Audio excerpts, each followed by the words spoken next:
shit talk with Heather. Welcome back to the Party Room Film Festival podcast, but the very first wife edition. I'm here with Ellen Maddox and too many dogs who will probably be in and out of frame. Ellen, how are you this evening? I'm doing good. How are you? I'm hairy. But I can concur. I literally just used lint roller before starting this. I gave up. We've owned lint rollers. They live and die in our house the day of. But yeah, so are you excited to be on the very first edition of this podcast? This is very exciting. I have followed along on and off with the podcast. Yeah. Can't say that I have watched or listened to every single episode. Do you have a favorite? Have you listened to any of the episodes? Do you have a favorite? Oh, gosh. I mean, I've definitely listened to some episodes when I've got the time. Sure. But I can't. I can't say I have a favorite or... Yeah, well, maybe... What about Sam's? I mean, I do enjoy Sam's. Yeah. It's just fun to hear my husband's voice. I mean, come on. Is he well-spoken? Yeah. Yeah? Yeah. All right. Most of the time. Most of the time. He shakes his head. Sam's shaking his head now, off screen.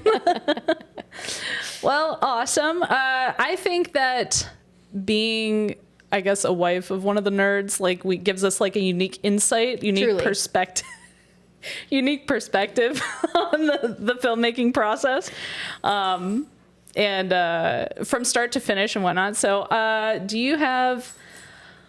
I guess I'm going to start with, what is your favorite film that Sam has put together thus far? Do you have a favorite that sticks out over the last, because we're coming up on the fifth edition. Okay, it's getting too much. Did you find the squeaky toy? He says, I did. He found the squeaky toy. Bye-bye, Kage. Your door prize is a nap. I'm going to back us up. We'll edit that one. That was a little too much. Okay. So, Ellen, do you have a favorite movie, since we are coming up on the 5th edition of Party Room Film Festival? Do you have a favorite movie that Sam in particular has submitted? You're just this is the best one. Yes. I have to give my vote to his, Golden Dewey award-winning... That's true. End of the Bloodline. Even though I cringe every time I watch it, the sheer comedy gold that I think it actually is outweighs the cringe for me. Now, what is it that makes you cringe, though? Because I have seen End of the Bloodline, and I think that every bit of that is just an A+ performance. It is. It's my acting that makes me so cringe. But it's also especially the part where Ellen, the character... I'm sorry, wait. Are you...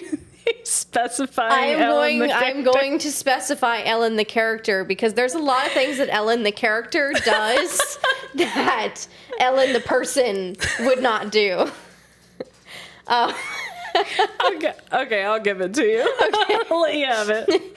So Ellen the character tries to slightly disrobe in order to lure Samuel back to the bedroom. And the character Samuel. The character Samuel. Okay, all right. Yeah. And I can't watch it because it's so cringe. It's absolutely entirely cringe. That's the worst part. The rest of it, I just kind of stare at it and go, "Wow, that was bad acting. Wow, that was bad. Wow, that was bad." Also, my hair. Also. No, please. I'm done. I just continue. My hair is your was podcast. So curly and so short, and it's fine. It was a phase in my life. So what I'm hearing is, barring everything to do with the movie, it's your favorite. Am I on the right track with that one? Yeah, okay. yeah. No, like I said, it can be cringe for me to watch, but when I actually am like taking in what a like amazing, I shouldn't say amazing, but you know what I mean. This really is shit talk. Like it is so bad to a point that it's so good. Okay, all right. Yeah, like your classic B movie. Yes. Okay. Yes, that's what I'm trying to say. It's going to develop a cult following. Yes. Yeah. And I think it set an amazing tone for the rest of the festival. Sure. That I really appreciate. I love the B movie feel, and it kind of feels like Slam Dance, you know? Yeah. Like it. I think the vibe has really kind of come into itself, you know, especially coming up on the 5th. I think we can safely say that by Party Room Film Festival like 3, everybody had really like hit their stride, kind of found their monikers, you know, and looping back to End of the Bloodline, I think one of Sam's, like, honestly, not even one, I think his strongest suit is his writing, and it always has been. Yes. And like you said, like, we'll say cringe and haircuts aside, like the writing was possibly one of my favorite written scripts. Yes. Like, in all honesty. And obviously he knew his audience because, I mean, who else is going to know? Really catered to your fans. Yeah. You know? For all of our fans who have not seen End of the Bloodline, would you like to give the tag to it? Give us a synopsis. Oh, I was like, what tag? I was about to say, do you want me to say the line? I mean, you could. I mean, in summary, you don't have the balls to start a family with me. It's honestly just the best written line in the whole thing. Like, talk about a quotable piece. Mostly just because Ellen personally does not use that language. I don't. So. Well, I mean, Sam had to derive his inspiration from somebody. From who? I'm gonna say you. Like, maybe it's Dream Ellen. We always joke about there being a Dream Ellen, one that he has nightmares about that does terrible things. I see. Okay, all right. So maybe Dream Ellen was maybe the inspiration. Dream Ellen is not the right term for her. Then. Like, Nightmare Ellen. How about that? We need concept art of Nightmare Sure. Ellen. I'll put that together for you. Great. Awesome. We'll flash the image right here. Okay. So End of the Bloodline. Yes. You have been in several of Sam's movies at this point. You've been in several of his films. Everyone. Yes. All of them. Yes. Many. Yes. Some would say. Yes. Do you have, I guess, a favorite role or favorite scene? Actually, you've been in several Party Room Film Festivals. Let's open it up a little bit more. Do you have a favorite character or film set that you've been able to play on yet? Seasoned actress over here. Seasoned actress, if you want to call that. I think I gotta say, I really had fun playing Palate Cleanser.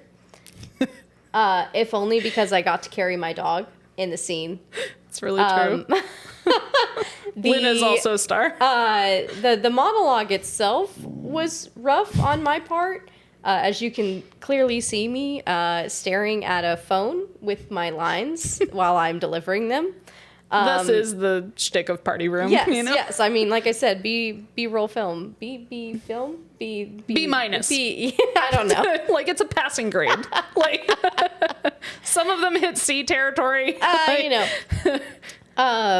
But I enjoyed getting to wear the shirt that I wear as a smock and having paintbrushes in my hair. Okay. And really like, with the play on words in the character. It was fun. It was very punny. Very punny. I mean, the whole thing was punny, but you know, that and of course Sam's affinity for Metal Gear, and all of that entails. I had fun watching him incorporate his love for this game into this movie. Do you think he has what it takes to be the next Kojima? Oh, you Sam's off screen just going no. You quiz him on Metal like Metal Gear Sure. trivia, and he's got it down. Yeah. Like it's crazy to Yeah. me. Like he can tell you who Big Boss is and what the difference between Big Boss is and Snake and Very pertinent info. Other snakes and Other snakes. there are like 4 snakes. The non-metal I don't snakes. even really know what their names are, but there are a lot of snakes. Sam's over here just laughing at me. But yeah, seeing him incorporate his love for that into this, Sure, I thought yeah. was really fun. It was a clever from start to finish with the roles and the characters and everything. I think that Palate Cleanser was also an excellent role. So, Yes, yes. Was it difficult to work on set with Luna? Or do you think that she's just a natural? She's a natural. I mean, you point to the crate, she goes in. I mean, Yeah, what more do you need? she did a really good job. Yeah. I think maybe we filmed that scene twice, 3 times. I don't know, but she went in wow, every yeah. time. A+. She was like cool. Yeah. So Yeah, seasoned actress over there, my dog is well trained. So I guess another question that I have pining at the back of my head, you've had not even just Sam's, but you've had a number of films shot in your house, outside of the house, around the back of the house. Like, what has it been like working with so many varying creative perspectives, and how have they approached? Like you had a casualty that happened behind us with your chair. Yes. With Death by Friendship, when Mitchell and Holly were here to film, Mitchell was using our kitchen table for editing or something, and he definitely broke our chair. Was it just like a hazard of the way he was sitting, or like did he suplex it? The chair itself was not in great shape. We advised people not to sit in that one if they were going to sit. Okay, but so we already knew. You still had to be pretty, I shouldn't say pretty rough, but you had to at least be like moving around on it a little bit to like get it to break. So I don't really know what he did. I was in another room, but I just heard the crash and you just heard the mess happen. There it was. We still have not replaced that chair. I had to sit on basically the floor. I was eye level with the table for dinner. But yeah, Death by Friendship, Bargain Batman. Obviously Game Night was filmed here. It sounds like you guys need like a sponsorship at this point from the PRFF. Maddox House. Come and film your film here. Maybe that should, instead of like a prop suggestion one year, it just needs to be all of them need to be filmed at the Maddox's house. Like that. We would love to have you all here. Who? There's sorry. Yes. No, you've interjected. There's 14 people, so 14 films. Yeah, 14. Over 8 weeks. 8 weeks. Yeah, so that's more than. We would actually need a timetable. Yeah. That's more than one person a week. It's like renting a studio. Oh gosh. But I'm also remembering, when Sam was filming Bargain Batman with Matt and the many people who were involved in Bargain Batman. Holly and I were literally just in this living room playing Mario Party, and the amount of times I heard Paul like ram into our door as they were filming that scene was terrifying. Yeah. Luckily, the door did not break. Yeah. The chair did. The door didn't. Yeah. We have some trade-offs No major here. casualties. Yeah. Like we did replace the door, so I hope he doesn't break the new door. But the old door didn't break either, so we'll take it. Excellent. So, do you have any memorable, other than Paul slamming face first into the door and Mitch breaking a chair, do you have any like outstanding moments that have happened, I guess, on your set? Like either behind the scenes on a set that you've been on, like, are there any memorable kind of like BTS things that you can give us from anything? A favorite? It's a small one, but I think oh gosh. I'm second guessing myself. I feel like you got to commit now. I know, right? Well, obviously lying face down in the grass is a memorable moment. Yeah.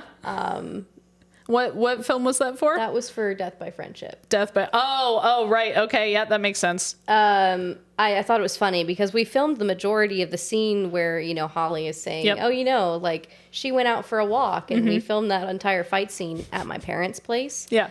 But we filmed me dead in the grass here at our house. You would have never known. Perfect editing. Cincinnati, Lexington, you would have never known. Two different places, two different houses, but it's okay. Cross state lines. Yeah. I'm trying to think of like little, I don't know. I mean, obviously getting to see my husband in a Batman costume was ooh la la. Peak gold. Peak gold. But I also think the combination of Batman and Robin made it even better. It was, honestly, Bargain Batman was one of my favorites. I also loved having everyone over here for game night. I think that was probably like one of the biggest groups of people that we had here at the Maddox house. And I don't know why you ducked. You cut right in front of the TV. Hee. Does it need to be closer? You're going to pick me up better now, hopefully. But playing Mrs. White and the oh, see, I messed up. Mrs. Light. I should know. I was going to say because copyright. I was wearing Christmas lights that were actually hot. How was that? I didn't know that. So we had hazards on that set. Yes. Okay, I see. Did you have to like take breaks, let them cool down? Or? We did actually. Yeah, we had to actually. So it wasn't one of the fancy new LED like power saving ones. No. Got it. That was actually like you would have them plugged in for like 2 minutes before you'd be like, this actually hurts. Can I turn this off? Oh no. So yeah, we did those scenes very briefly. Because that's an interesting fact because I wouldn't have thought of that. I guess I just anticipated like the LEDs and stuff, but yeah, that's we're cheap. We don't buy those fancy LEDs. You do your own stunts. Yeah. Actually, yes. Everything that you have seen me do in a party room film has been my own stunt. Got it. Okay. Yeah. All right. I don't think I've done it. That's a power move, really. Like. What? No. I'm trying to think of like anything like dangerous that I've done in any of these films, and I really haven't done anything. I mean, nearly lighting yourself on fire sounds pretty. Yeah, I'd say that's with the Christmas lights. Dangerous enough. Yeah. Well, and then what was because you had a scene down by a riverbank, right? And, you had that looked dangerous, I guess. Letting tripping, Sam slipping, maul and falling. There were a couple times that either Holly or I were tripping on ourselves walking down that. But I think after we probably took that take, I don't know, like 5 times. So right. Okay. I think by the 5th time we understood where we could step and where we couldn't, and managed to get out to unscathed, not get hurt. Get unscathed. I gotcha. You had some stunts to do with La Plumiere. It's true. Oh yeah. You had your fight scene that was green screened in. Oh gosh, being the poster for that movie was an unexpected. Honestly, an unexpected gift. Right in front of the green screen, where you should be. They were like, do something like fighty, and I was like, yeah, cool, and wound up doing this super awkward like Avatar: The Last Airbender kung fu style. I don't really know what I was doing, but it looked like I was shooting laser beams out of like peace signs. I'm not gonna lie, that was a missed opportunity for Trevor, putting laser beams on there. It would have been a great. It really would have. Really, I think I might have tied the whole thing together. Oh gosh. Okay, so I was also on that set. Yes. So yes. What were your? Here we have a prop from that set. Look at that. We'll display it. There we go. This was my tombstone. Yes. Yeah. I got it signed by the cast, crew, and director. You know, All of us on there. This will someday go in a museum. I'm calling it now. But also being on that set, it was a little bit chaotic from start to finish, was it not? Absolutely. There were snacks though. That was one of the few sets that I've been on that had crafty. That is true. Yeah. We had no shortage of snacks. Yeah, and lunch. You know, Trevor brought us lunch too. Oh yeah. That was nice. Yeah. Good guy, man. Good guy. I do have to say that the way that filming was presented, I think also fit well with his theme though, since it was like awkward camera angles. Yep. Like he was literally just like, I don't want to say making it up as he went, but I mean like. Well, we were all there at the morning meeting. Yeah. That is no shade to Trevor. No, Honestly, I'm amazed impressive. at the enthusiasm, the commitment, and what came out of it. So, you know. Yes. It was a great film by the end. Yes, it was very cinematic, you know, Yeah. I would say. There was green screen. There was, honestly, it had a huge cast, large cast, big names. I think he cites Vinland Saga as an inspiration. Main inspiration. We even watched I the think OP that several was times. achieved, you know? Yeah. We had good briefing. It was great. Yeah, it was yeah. fine. But from that day, I guess, do you have anything that... Like, I'm thinking back to one of my favorite moments was like at the end of the day when we were getting those green screen shots and we didn't know how or where to shoot them. And so we were shooting them in the backyard where most of the film took place. And we had a big green blanket. I don't even think it was an official green screen, No, was was it? it? We had a big green blanket and we didn't even have hooks or anything for it to sit on. And so they said, well, we'll get Paul, who, just to give you a little bit of insight into this, right? So we have Paul, who is like 18 feet tall, Greek god. And then they were like, well, who's going to hold the other half, right? And I was like, well, I'm not doing anything because my character's dead now. And so they were like, well, we can have, oh my God, we can have Heather hold the other half. So they just stacked a bunch of like outdoor couch cushions for me to stand on. While then we had everybody standing in front of this like rolled out green blanket to get all the shots in.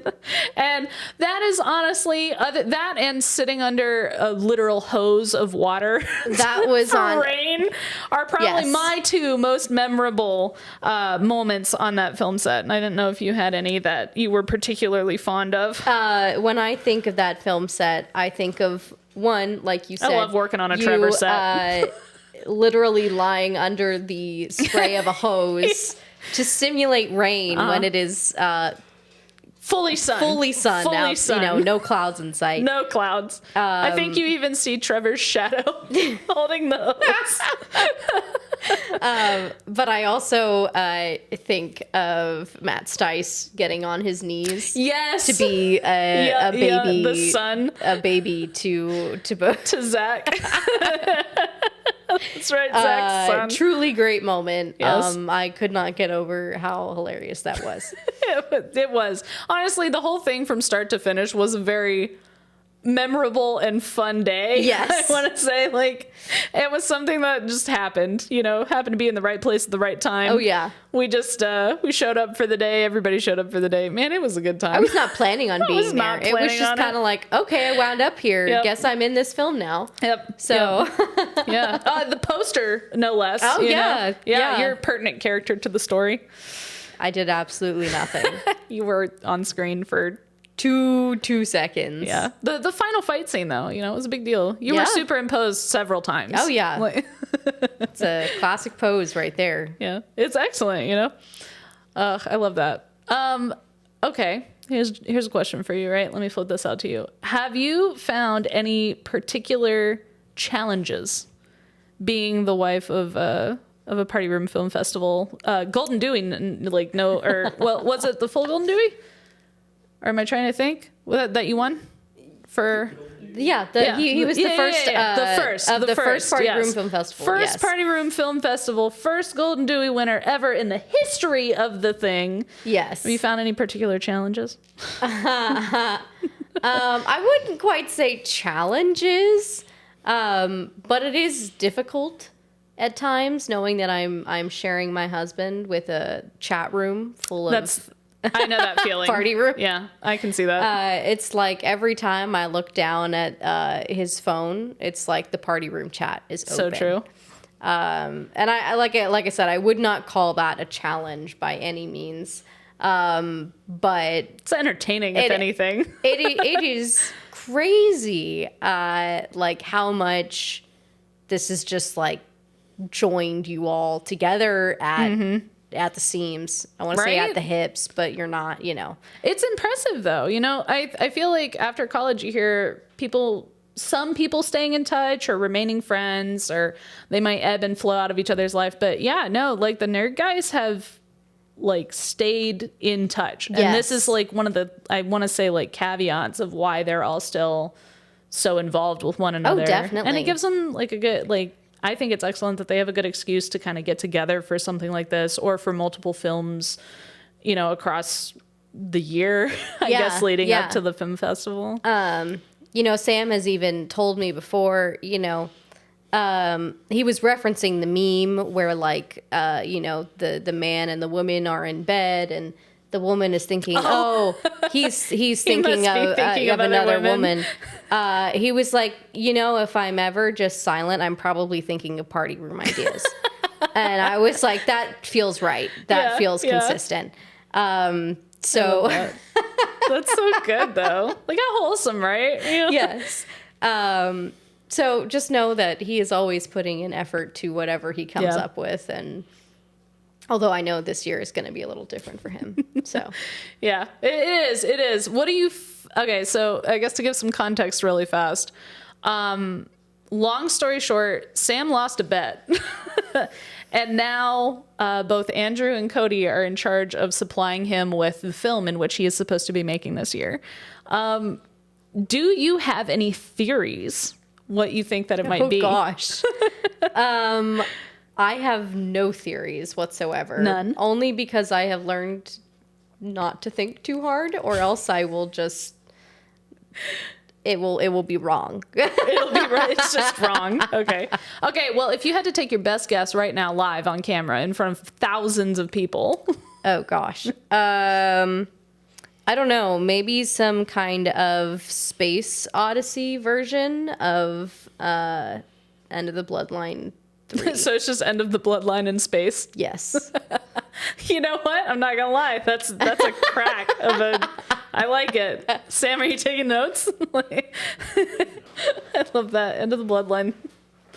Just in space. Just like rewriting. Just a space opera. I mean, yeah. Why haven't here? There you go. You with your music degree and everything. Has Sam ever asked you to do any kind of like compositions or things for his film? I know that Levi has like this market cornered, but I feel like if anything, maybe Levi should like connect. That is because I am bad at composition. But you're good at singing. I can sing. That's people. Half the battle. I can do that much. Did I excel in that part of my music education? No. Do I love analyzing scores? Yes. Can I write them? No. I really want to ask you to analyze like Tick Tick for me, like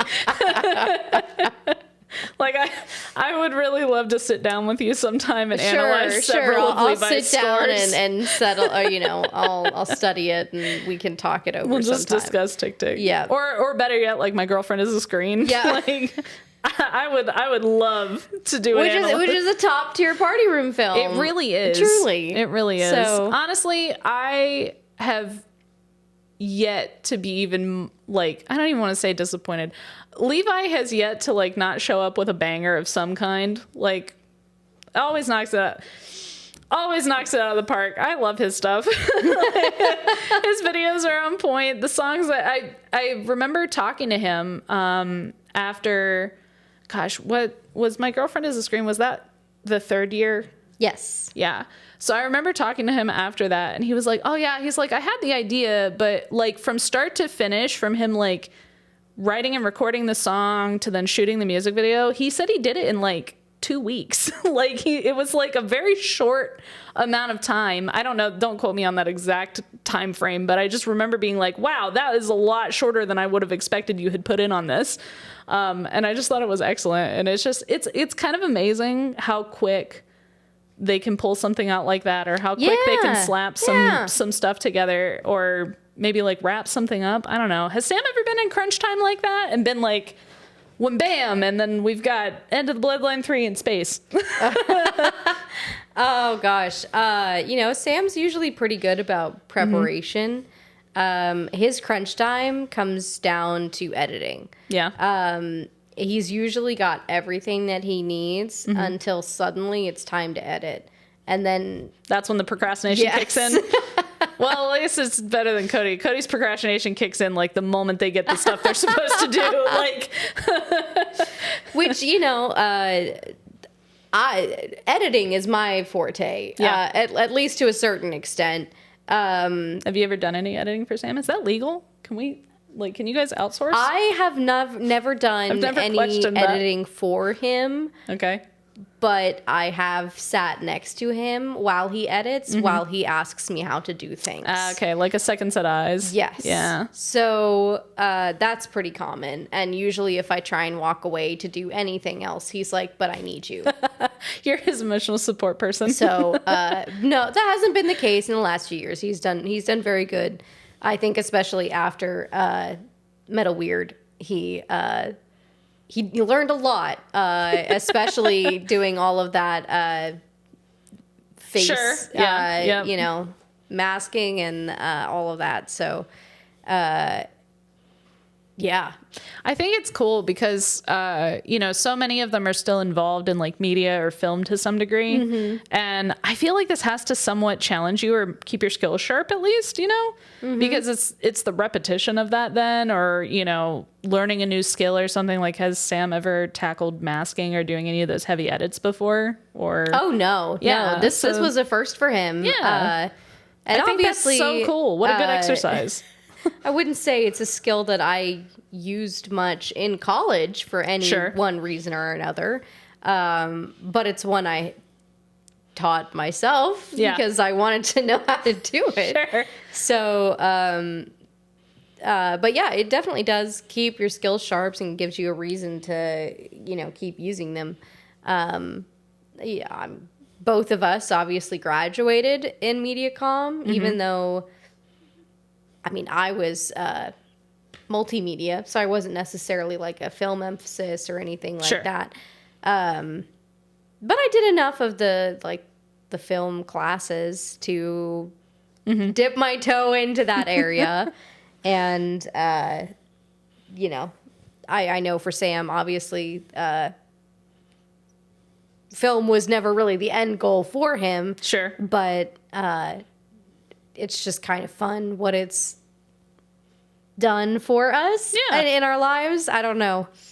I'm just talking in a circle at this point. No, you're fine. I was letting you wrap up your thought. I wanted to stick into college a little bit, you know, because we all went to the same college. We had a lot of the similar classes and whatnot. Do you feel like Sam's filmmaking style has honed itself? Has it remained the same? Do you see a lot of consistencies? Do you see some new nuances, you know, since college? I feel like he's kept in the same vein of like, this is trademark Sam. Okay. What is trademark Sam? So in college, the things I remember him making, or at least like writing scripts or making movies about, I remember a talking fish film. Yeah, I remember that film. And I remember a script about pheromones, like animal pheromones. I'm trying. Oh, is it it's like, it involves like the zoo. Yeah. I remember hearing about it. I think Cody raved about it and asked Sam for the script. So this is as much as I know about this, right? Because I have never read it. Professor Smart thought it was one of the funniest things that he's ever read. And I remember Sam getting a very good grade on it. I remember Cody being like, this is so hilarious and I need it and I want to make it and I want to do it. And I think the cat's a little bit out of the bag of that now because so Cody really wanted to do it. He wanted to shoot and make the whole film and then submit it for Party Room one year and just put Sam's name in it. Like, this happened. And then he was so gung-ho to do it. And then he was like, because he was like, I just remember this being the best thing ever. And he read it again and he was like, I'm not doing that. That was not a good script. And it was just like, he was so committed to the idea for so long. And so I do remember that. And so now I'm like, I need to read this script. Oh, I don't know. It was something about a guy or a woman trying to get the affections of one or the other and using animal pheromones. I don't know. Okay. I don't know. Your classic rom-com. Yeah, but just weird enough. Yes. That it's just on another level of like what in the world is going on. Okay. All right. That is trademark Sam. That's trademark Sam. All right. You heard it here. I love that. That's Yep. a good descriptor of Sam's films, you know? Yeah. Well written, just weird enough. That should be like his moniker. Sam Just Maddox, weird enough. Just weird enough. I love that. Oh, what a good call, man. Okay. Do you have any like predictions or better yet, what other maybe submissions, you know, if you could submit prop and line, as you know, that they have those constraints of like, everyone submits a line and everyone submits a prop and then they pick it out of a hat or the high council does some weird mumbo jumbo behind the scenes, you know. Do you have suggestions? Maybe. When I think of dialogue, the thing I would love to see is if we're pulling from classic movies like we have in the past, I would love to see boring conversation anyways. Okay. Yeah. Just because I think it can be used in so many different ways. Yeah. And I think it would just be fun to see. It's also the best line in A New Hope. I'm sorry. It just is. So yeah, I would love to see that. Prop wise, I don't know. We were talking earlier tonight about possibly using the trading cards. I think that's an excellent suggestion. Which I thought was a cool idea, if only to support my husband and his trading card endeavor. So I think that's an excellent prop suggestion. And yes. I think that's a good line submission. I think that they should start, maybe taking some suggestions. I'd be up for it. Yeah, from over here at the Peanut Gallery. We've watched enough. We've seen how it works. We should be able to have some input. Like all 4 years, I've probably seen them 3 times. Oh, yeah. Yeah. Yes. At least. Yeah. You know. Yeah. You know, we've got the history. Yeah. Yeah. Do you have any particular, let's say, like films or like, if you had to pick a director outside of Sam, do you have like, I just really enjoy their movies that they produce, or maybe you have a favorite film? Usually I would say Matt Stice. Okay, yeah. Stice has solid stuff, yes, man. He's got some pretty solid films, and I don't know, the humor in them I just tend to latch onto, and I think it's funny. So do you have a favorite Matt Stice film then? I do think Bargain Batman really good. is peak Matt Stice. But I also really enjoyed Twice the Stice and The classic Stice. Excuse me, Thrice the Stice. Correction. As the sequel to Twice the Stice. Twice the Stice. I do like the Stice saga, if you will. Yes, you know? Yes.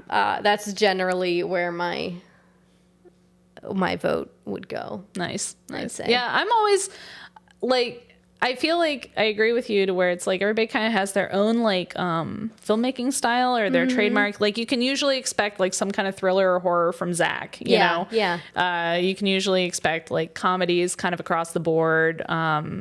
I really like the direction that like Andrew has been going, particularly. Like his are always really cinematic, but I think with Pegged in his most recent submission, excellent. Like I was like, this is something I feel like I'd watch at Sundance. Oh, you yeah, know? yeah. It's really cool to see how everybody's kind of like finding their own, and I'm really interested to see what's going to happen this year for like number 5, because I think everybody like the rules have kind of like hit a nice like comfortable point, and then the props and lines, I think everybody has kind of like hit their stride with it, and they're like anticipating rather than just being like, oh, it's time, you know? Yeah. And the submission. So I'm curious, one, what the theme is going to be, and then we've got also the prop and the line. Do you have any predictions for the theme?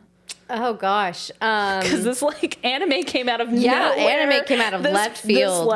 This last season. I don't know.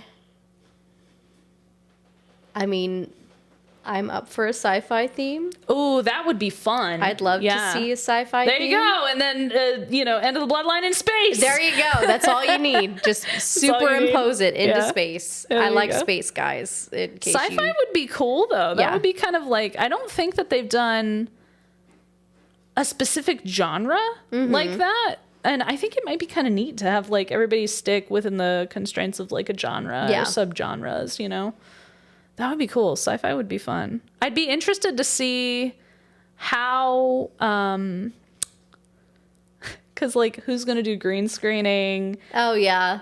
What kind of places could you find that look interstellar? I mean, like know? a sci-fi can mean so many different things. That's true. Yeah, you could do science fiction. You could do in space. You could do Is Frankenstein sci-fi?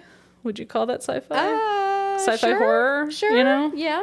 I don't know. There's many subgenres that can be, I guess. I mean, like time travel, you can falls in classify sci-fi. like Jurassic Park as sci-fi because That's technically true. it is science fiction. Science fiction.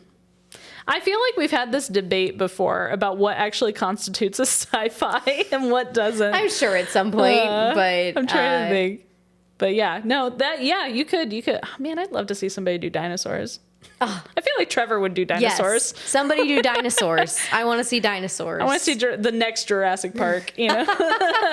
We'll just do McGlone Fever Dream style with dinosaurs. Just and it's just the little like animatronics. We'll go to the museum and we'll get like a really wide shot. Like this is gold, guys. Like, come on. You're missing basically out. wrote the film for you. Like, I love that. Oh man, sci-fi I think would be an excellent genre or theme, though. I think it could be cool, especially with some of the lines that you can. I've seen kind of a theme with here is you submit a line from A New Hope, you suggest sci-fi. Like Ellen just really wants to see the next Star Wars. Yeah. Maybe I'm just a Star Wars nerd. It's fine. I love that. Oh, great. Well, I was leading up to this because I was told to ask you about the script. Because I guess in Sam's episode of the podcast, he was asked about the script. So I'm asking about the script of the End of the Bloodline.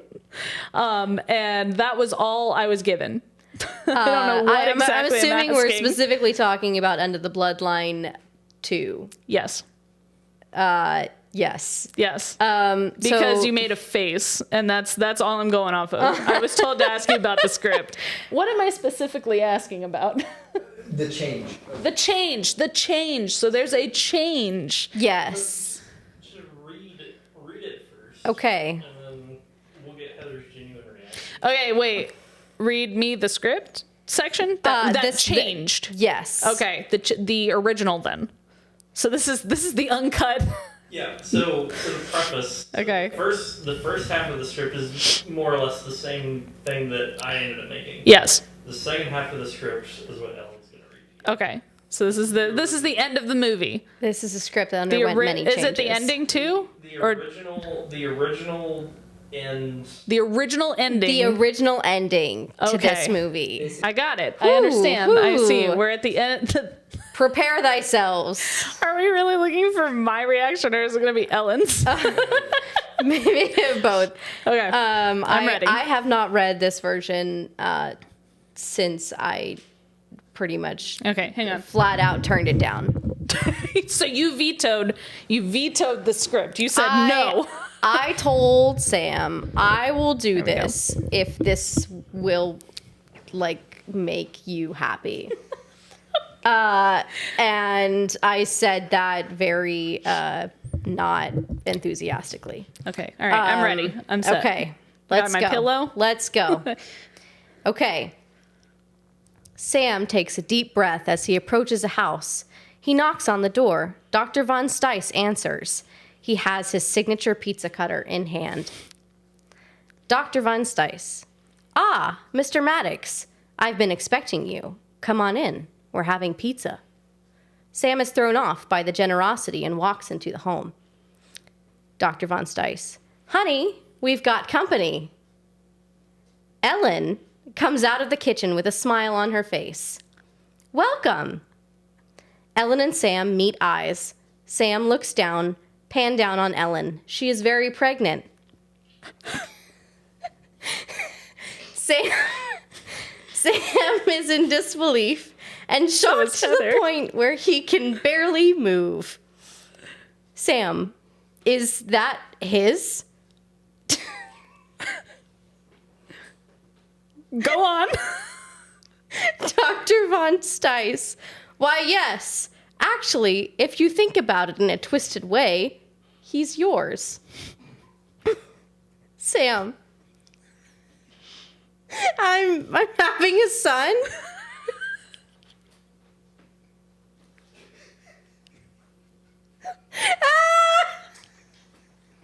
Please continue. Or is that it? No, it's not over. Okay. Okay, Dr. Von Stice. Well, let's not get confused. He's my son, but I couldn't have done it without your help. This enrages Sam, and he attacks Dr. Von Stice. They wrestle. Ellen, no, stop!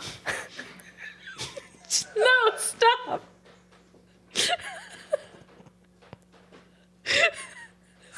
I'm sorry. Wet water. What? Say it again. What? Oh gosh, okay. Wet water sound.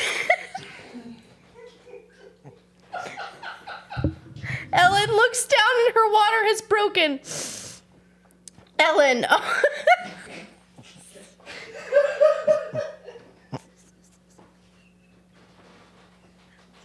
Oh my gosh, not now! Ellen runs off screen. Sam and Dr. Von Stice continue their battle. Sam knocks out the doctor. What? Oh, Sam knocks out the doctor. The pizza cutter flies across the floor. Sam is furious. He hears a scream from the back of the house. Sam goes into the bathroom where Ellen is on the floor, giving birth. Oh my god! Oh no! Oh gosh. Hang on, I'm gonna hit a pause really fast because I need some clarification. So if I remember correctly, this is one of the number one rules here is Christian Minecraft server, right? We really don't like the word shit, but we'll let this fly. Is that what I'm understanding? Anyway, yeah. Okay. No, not the bathroom, as I'm crying. baby. Ellen, help me. Sam is thinking of what to do. He picks up a plunger. No! I forgot about the prop! No! And off screen begins pulling the baby out with the plunger. I'm fucking done. Sam rises up with baby in hand in utter disbelief that he is holding his child. Ellen is catching her breath. Ellen says, "Let me hold him. Give me my baby." Sam pauses. "You left me? for that monster, after all that happened, you both took something from me. Now I'm taking something from you. Sweet Child of Mine by Guns N' Roses starts playing. Sam takes the baby. Ellen is crying. Sam walks out through the house and out the door. Credits roll. After credits scene, Dr. Von Stice wakes up on the ground. He looks over and sees the pizza cutter. He grabs it. Cut to black. That was, well, that is to say, I would have been mortified to have done this. And I think Sam, after some input from other Party Room Film Festival members, figured out that this was not the move to make for the Party Room Film Festival. While it is hilarious to read back, yes. Woo, woo. All I can get over is wet water sound. Yeah.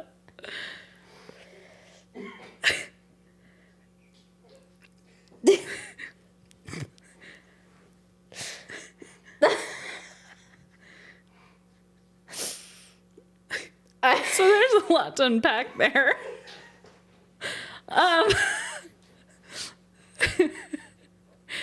So I want to hit Luna. So it's safe to say that the series would have gone in a very different direction. A completely But- different direction. Potentially, we would have had yet another added to the bloodline. Supposedly, this ending insinuated that there would have been a third end of the bloodline. Do you think that? Do you think that the child would have grown up, and then maybe the doctor and him would have had like some final showdown? Do you think that's the route it would have gone? I'm really trying to be objective here, man. See, the thing is that it's called End of the Bloodline. So the fact that he had a child That's very true. is, so I feel like It makes no sense, really. I don't know. The just weird enough. Just weird enough. You would think that by the end of the series, the bloodline would still have to end. So Exactly. I would hope that this would not mean the death of this child. Obviously, there were many concerns about A lot. a lot in this ending. So I'm glad that it was changed for a much more grounded and I feel like the ending made sense. yes, I feel like it agree. tidied, and I'm not gonna lie, if you had asked me before today, like, Heather, what do you think that the original ending would have been pre-rewrite? I don't think I would have gotten anywhere near that one. I don't know that my brain necessarily would have gone that far. Oh gosh. Yes, this is Sam's brain. He sometimes goes Unfiltered. a little. Yes, he sometimes Raw. goes a little too far, and then after thinking on it, goes maybe that's not the plan. And he backtracks and does something different. And I think it took him a while to come upon what he landed on. Sure. Yeah. I don't feel like we finally got that speech that he gives to Ellen at the front of the house. That's true. Yes. Down until maybe like a day before shooting or okay. something like that. So good ideas were still being formulated by that time. Yes. We knew that we wanted, Sam to come and basically say that he could be a man and has learned to be a man without her and without, his testicle. But, That was character, Ellen, not, Yes. We wanted to make sure that it kept the spirit of Party Room, which we feel like should have some kind of redemptive element. Sure. Yeah. Yeah. In some way, shape, or form. in some way, shape, or form. Indeed. Yeah, indeed. I'm not gonna lie. I think this is. I prefer the rewrite. That's good. I do too. I think I prefer I do too. Though I will say that we missed some comedic gold with wet water sounds. So like that one. Like, only imagine. Yeah, no, I don't want to imagine. no, I think it's funnier written. Like I don't. Wet water sounds. I can't believe it still exists. But I guess it still exists. Yeah, no, I mean, that was the first draft. All good ideas have to come from them, right? Yep. I think the rewrite was stronger, though. Yes, definitely. Wow, what a good what a good way to wrap everything up, man. To come full circle and tie it up neat and bow. I love that. Okay, do you have any final thoughts leading into Party Room Film Festival 5? Is there anything that you're particularly looking forward to? It could be from the event itself. It could be a movie. Man, I'm just looking forward to another year of Party Room. Yeah. I'm looking forward to seeing everyone, and I especially just love seeing Samuel get so into it and having fun. And I also love seeing who the mystery guest is. Yes, that's always guest fun. Judge is always really entertaining. But yeah, I think obviously I'm excited for the rest of this podcast too. So yeah. Hopefully it'll get to hear the rest of the wives, and we love hearing the wives' perspectives. Yeah. It's an interesting place to be. It'll be exciting for sure. Excellent. Well, great. I don't know how to sign this off because I was only told how to do the intro. So I guess the outro is thank you for joining me, Ellen, and we'll see you on the next podcast, Wife Edition.